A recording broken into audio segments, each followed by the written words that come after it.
Welcome. In this video we are going to check maximum camera zoom range on the Samsung Galaxy S23. Okay, so to check the maximum zoom range we have to go for the photo mode and we have to simply switch from the 3x4 50 megapixel to the normal, and right now we have to click and hold it and we are able to zoom in with the slider.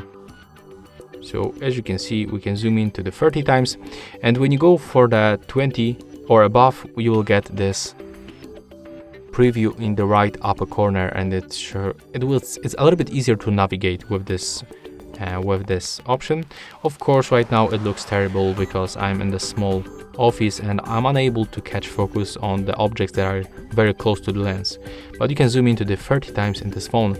And that's all for this video. If you find helpful, remember to leave a like, comment and subscribe to our channel.